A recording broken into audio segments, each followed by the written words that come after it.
안녕하세요. 책사입니다. 우리의 옛 이야기 시작하겠습니다. 지금으로부터 25년 전 전라도 어느 고을에 정씨라는 여인이 살고 있었다. 정씨는 모든 양반가의 여자들이 그렇듯 집안이 맺어준 남자 허씨와 혼례를 치렀다. 남편 허씨 가문은 살림살이가 변변치 못했다. 별세를 한 인물이 없은 데다 씀씀이가 야무지지 못해 조상으로부터 물려받은 땅을 거의 팔아버렸기 때문이었다. 허씨는 집안을 일으키기 위해 몇 차례 과거 시험을 봤지만 낙방만 거듭했다.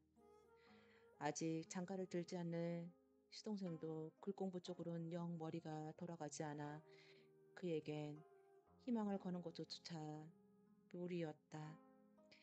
그런 집안의 맏며느리 정씨는 손에 물 한 방울 안 묻히는 안락한 생활은커녕 삭바느질로 집안의 생계를 도맡아야 했다.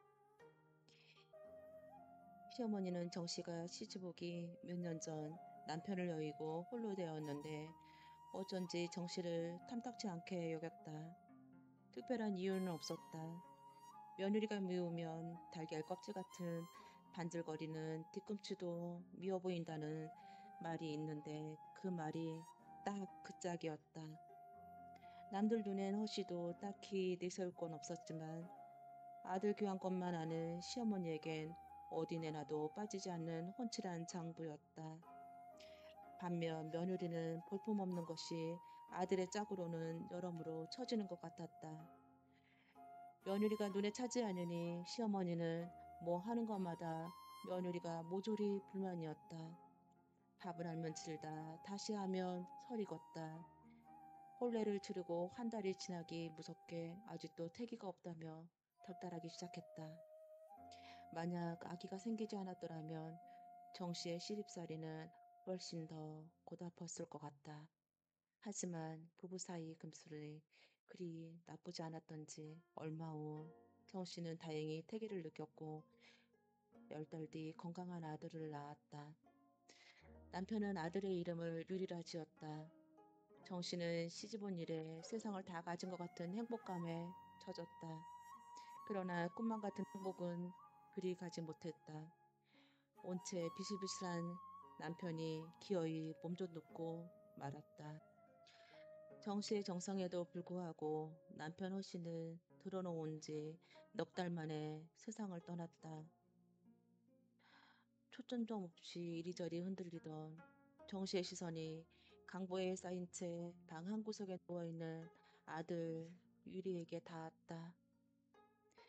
남편 허씨의 장례를 치르고 며칠이 지난 어느 날 밤 하얀 보름달이 휘영찬 떠서 창호지 문 사이로 은은한 달빛이 새어들었다.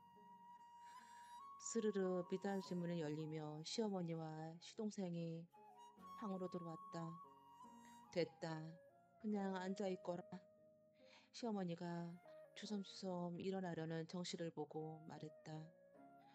그렇다고 앉은 채로 맞을 수 없으니 엉거주춤해 있는데 시어머니가 정씨의 품에서 아기를 받아들여 문 밖에 서 있는 하녀에게 건넸다.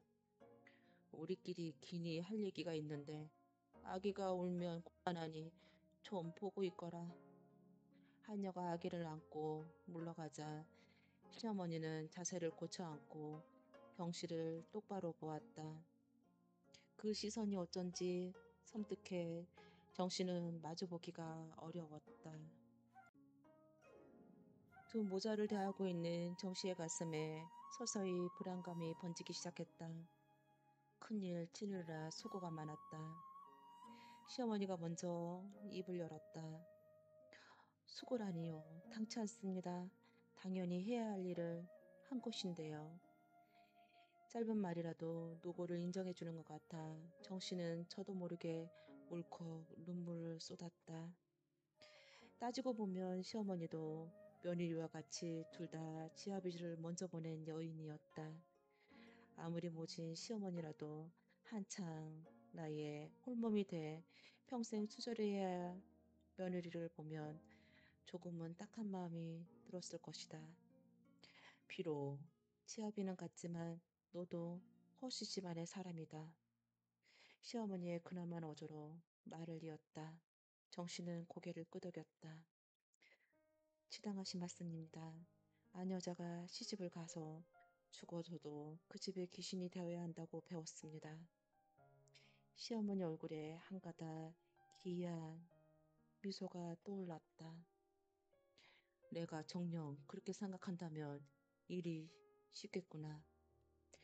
시어머니는 품속에 지니고 있는 물건을 꺼내 정씨 앞에 내려놓았다. 곱게 접힌 하얀 약봉지와 오른손 중지에 두 개 합친 것 같은 단도였다. 이걸 왜? 시어머님이 혼란스러워하는 정씨를 쟁쟁한 음성에 고개를 들었다. 너는 우리 허씨 집안의 가문을 일으키기 위해 무엇이 필요하다고 생각하느냐? 무엇이 필요하다니요? 말을 더듬는 정씨를 한심한 듯 쳐다보던 시어머니는 쯔쯔쯔 혀를 찼다. 가문을 번성하기 위해선 먼저 남자들이 관직을 진출해야 되겠지. 그렇지 않겠느냐? 정씨는 도련님을 바라보며 마지못해 고개를 끄덕였다. 그렇다면 내가 집안일을 일으키기 위해서 할 수 있는 일이 있다면 주저앉고 하겠느냐? 물론입니다. 서방님께서 살아계셨다면 몇 년이 걸리든 꼭 과거 시험을 볼 수 있도록 내줘야 할 생각이었습니다. 도련님의 대목에서 정씨의 말꼬리를 좀 흐려졌다. 그래, 알았다. 내게 그만한 각오가 있다면 되었다. 그럼 이제 결정할 일만 남았구나. 정씨는 선뜻 이해가 가지 않았다. 결정이라 하시면 비상과 운전 도중에 어느 쪽으로 자결하겠느냐 그 말이다. 정씨는 화들짝 놀라 고개를 들었다. 그게 무슨 말씀이십니까? 방금 내가 말하지 않았더냐? 허씨 집안을 일으키기 위해 내가 할 수 있는 일이 있다면 뭐든지 하겠노라고. 그건 다 모두 거짓말이었던 거냐? 집안을 일으키기에 왜 제가 죽어야 합니까? 애원하는 정씨의 목소리와 대조적으로 시어머니 음성은 차갑기만 했다. 집안에 연료가 나오면 나라에서 호상을 하게 되어 있다. 연료 가문은 경제적으로 지원을 받고 연료 집안의 남자들은 관직 진출도 쉬워지지. 게다가 만에 하나 연료문이라도 하사받는다면 그야말로 가문의 영광으로 길이길이 남을 게 아니더냐. 정씨는 도련님을 보았다. 도련님은 자기 편이 돼줄지도 몰랐다. 도련님, 도련님도 그리 생각하십니까? 제가 죽어야 한다고요. 도련님은 불편한 기색이 역력한 얼굴로 머리를 극적였다. 형수님한테는 미안하게 생각합니다. 하지만 아무리 생각해보아도 이 방법밖에 없습니다. 그러니 눈 한번 딱 감고 해주십시오.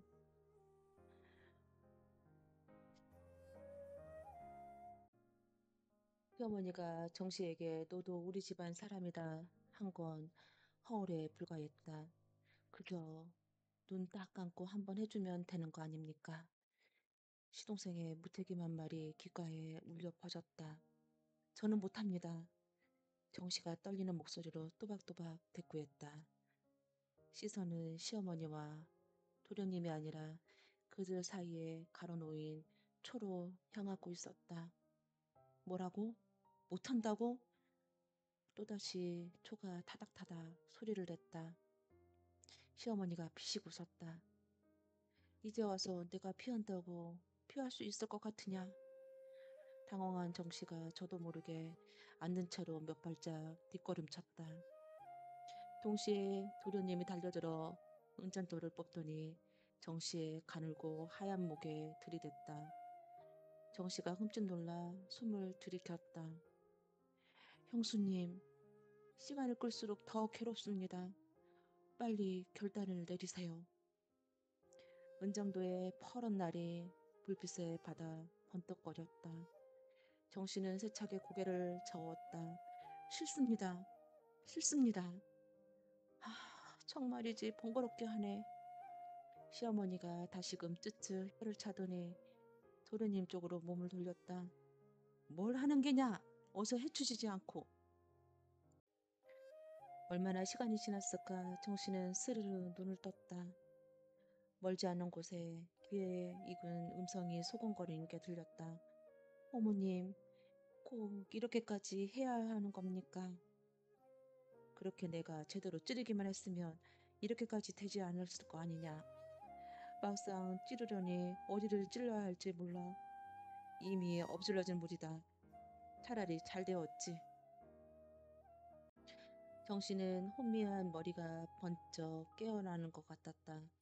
뒤늦게 목에 거칠거칠한 천이 휘감겨 있는 거를 알아차렸다. 빨리 발밑에 있는 받침을 치워버리자. 어서. 누구 없어요. 도와주세요. 저기. 목청이 높여지자 놀란 시어머니가 정씨의 입을 꽉 틀어막았다. 억울함과 분노로 솟구치는 눈물이 뺨을 타고 흘렀다. 정씨는 마지막 발악으로 입을 틀어막은 시어머니 손바닥을 이빨로 꽉 물어뜯었다. 시어머니와 도련님이 동시에 정씨에게 시선을 돌렸다. 발버둥 치던 몸은 이제 물에 젖은 종이라도 된 것처럼 축 늘어졌다. 드디어 끝났네요. 한참 뒤 도련님이 입을 열었다. 며느리가 죽은 후 허씨 집안에 병개가 일어나기 시작했다. 허씨 집안의 하인들은 누구도 정씨의 죽음에 얽힌 내막을 알아차리지 못했다. 시어머니와 도련님은 가슴을 쓸어내리며 안도했다. 이제는 탄탄대로가 열릴 일만 남아있다. 그런데 뜻밖의 골칫거리가 불거졌다. 시어머니의 손에 남은 상처였다. 며칠만 치료하면 나을 거라 여겼는데 상처는 쉽게 아물지 않았다. 생살이 썩어 들어가는 냄새는 시어머니 방에서 시작해 안방까지 퍼져 결국 용하다는 은원을 불러들였다. 참으로 희한한 증세로군요. 성성한 백발으로부터 연륜이 느껴지는 의원의 손을 보고 고개를 가웃거렸다. 의원은 숨을 참고 상처를 버려진 곳을 유심히 들여다보았다. 언제부터 이런 증세가 시작되신 겁니까? 보름쯤 되었나? 곁에 있던 도련님이 다급하게 물었다. 병도 병이지만 집안에 퍼져 있는 냄새는 참기가 고역이었다. 의원은 선뜻 입을 열지 못했다. 어떻게 해야 낫느냐고 묻지 않았소. 도련님의 언성이 높였다. 의원은 어렵게 입을 열었다. 검은 머리가 허옇게 될 때까지 의원을 노릇을 했사오나 아직 이런 병증은 본 적이 없습니다. 다만 살이 썩어 들어가는 걸로 미뤄볼 때 짐작하는 병이 하나 있기는 하온데 글쎄 그게 뭐냐니까요. 나병입니다. 시어머니와 도련님의 눈이 휘둥그러졌다. 나병이라고요? 그럴 리가 없소. 그렇다면 치료법은 있소. 좀처럼 당황하지 않는 시어머니도 절망적인 진단에 결국 울먹이며 말을 더듬었다. 의원은 고개를 저었다. 시어머니는 망연자실한 표정으로 털썩 주저앉았다. 도련님이 의원에게 말했다. 나병은 없는 병이라 알고 있는데 그렇지요? 의원이 돌아가고 시어머니는 그날부터 집안에서 가장 벼시 들지 않는 쪽방으로 거처를 옮겼다. 하녀들은 순번을 정해 붕대를 갈고 밥상을 내오고 요강을 내갔다. 방 안의 불빛을 있건 없건 딱히 달라질 것도 없기에 시어머니는 몸을 일으켜 훅 촛불을 껐다. 순식간에 방 안은 칠흑처럼 깜깜해졌다. 그때 어디선가 이상한 소리가 들렸다. 스르륵 툭 스르륵 툭 묘하게 귀에 익은 소리였다. 시어머니는 귀를 기울였다. 스르륵 툭 스르륵 툭 이번엔 소리가 조금 더 분명하게 조금 더 가까이서 들렸다. 스르륵 툭 소리는 점점 시어머니가 머무는 방 쪽으로 다가왔다. 새하얀 소복을 입은 치마가 바닥에 스르르 스르르 소리를 냈다. 아, 소소리. 그 소리가 무엇인지 깨닫는 순간 시어머니는 하얗게 안색이 질렸다. 스르륵 툭, 스르륵, 스르륵 툭. 시어머니는 귀를 막고 싶었다. 대체 원하는 게 뭐냐? 널 죽였다고 나한테 성토라라 하고 싶은 게냐? 떨리는 목소리로 호공을 향해 소리를 쳤다. 대답이 없었다. 시어머니는 이를 갈았다. 이제는 아시겠는지요? 누구 하나 내 편을 들어주는 사람이 없는 게 얼마나 외로운 처지를. 사랑하는 아들 얼굴도 보지 못한 제 심정을. 어디선가 정씨의 목소리가 들리는 것 같아 시어머니는 사방을 둘러보았다. 누구냐? 어디 있느냐? 모습을 드러내. 이 요망한 거사. 스르르, 스르르, 스르르 툭. 소리가 점점 더 가까이 다가왔다. 스르르, 스르르 툭. 시어머니의 온몸에 비오듯 땀이 흘러내렸다. 소리는 어느덧 방문 앞에 가까이 들어왔다. 원하는 게 내 목숨이냐? 그리 오래 걸리진 않을 겁니다. 순간 툭 하는 기분 나쁜 소리를 내며 시어머니의 몸이 바닥으로 꼬꾸라졌다.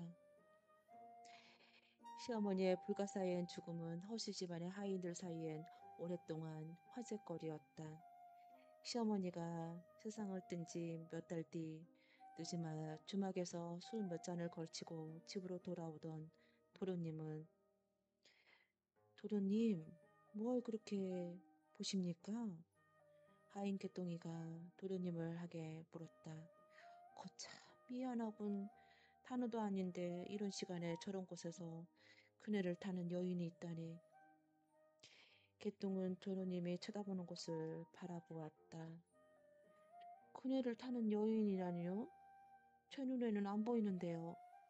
허허, 아직 마흔도 안 되는데 벌써 노안이라도 온 게냐? 저기 저 앞에서 하얀 치맛자락과 버선코를 앞뒤로 오르락 내리락 하는 게 보이지 않더란 말이냐? 개똥이 눈을 크게 떴다. 도련님, 아무리 봐도 제 눈에는 아무것도 보이지 않는데쇼? 혹시 도련님께 헛것이 보이는 게 아닙니까? 도련님은 예끼 주인한테 그게 무슨 말버릇이냐?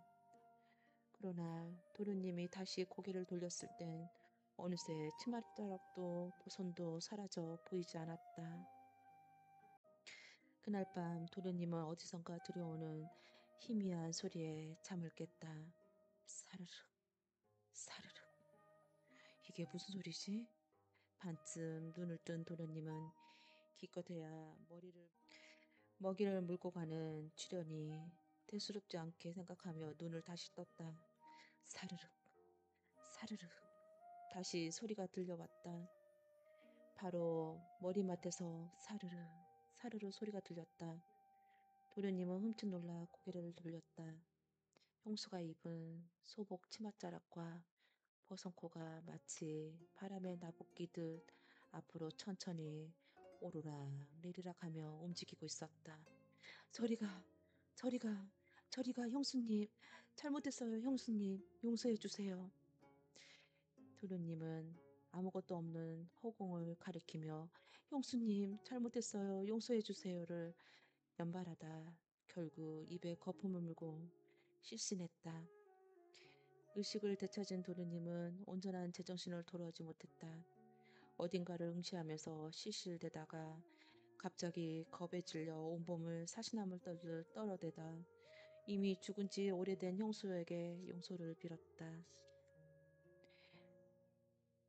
일의 전말이 대략 밝혀진 무렵 도련님은 한밤중에 목류병자처럼 휘청휘청 방에서 걸어나와 대들보에 목을 맸다. 그가 목을 맨 곳에 형수가 목숨을 잃었던 바로 그 자리였다.